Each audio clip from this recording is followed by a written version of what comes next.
reminded that religious traditions and tolerance can provide lessons in finding common ground. President Barack Obama exemplified this when he held the first ever Passover Seder at the White House in 2009. It became a tradition, and a few years later, Obama began reading the Emancipation Proclamation during the dinner to link the story of the Jewish exodus from Egypt to broader themes of liberation and civil rights. The story of that first White House Seder is now the subject of the new children's book, Next Year in the White House. And joining me now are two people who not only attended that first White House Seder, but helped set it in motion even before they were in the White House. Herbie Ziskin, former White House Principal Deputy Communications Director for President Obama, and Eric Lesser, former White House aide for President Obama and a former Massachusetts State Senator. Gentlemen, nice to see you again. Thank you very much for coming to the Sunday show. So Eric, since you are not here, I'm going to give you the first question, because as I mentioned in the intro, well, we're talking about this big, the first Seder in the White House ever. This tradition started during the campaign, didn't it? It did. So, back in 2008, in April of '08, it was the Pennsylvania primary, which, Jonathan, I know you remember very well. It was a very intense period for then Senator Obama. And we were traveling aides along with a friend of ours, Arun Chaudhry, and we realized we weren't going to be able to get home for Passover. We were going to be in Harrisburg, Pennsylvania. So we threw together an impromptu Seder with some Maxwell House Haggadahs and some macaroons and a bottle of Manischewitz wine. And then Senator Obama, after a long day campaigning, popped his head in and joined. And we went through the whole, if you can believe it, we went through in this dingy basement in a hotel in Harrisburg. We went through the entire Seder.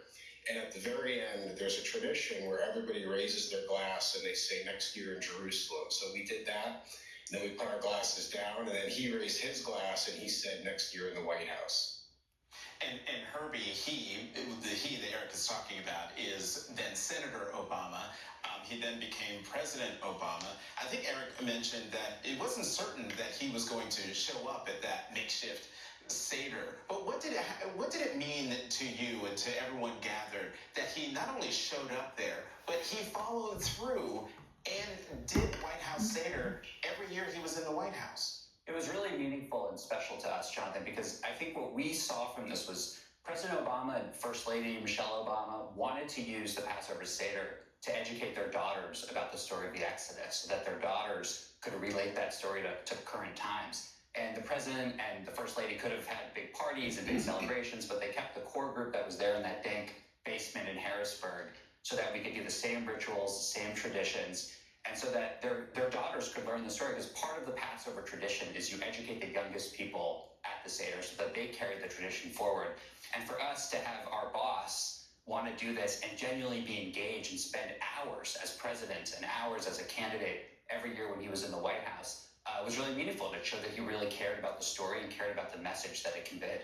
I also want to point out that you see her back in the pictures that we've been showing, but my play sister, Sam Tubman, there to President Obama's left is there in the picture. So I have the book. I have the book here. Next year in the White House, and I want to read what's here in the very last page where it says more about Passover. And it says, according to the Haggadah, we should try to imagine ourselves as if we were the ones wandering through the desert, frightened and not knowing where we were headed.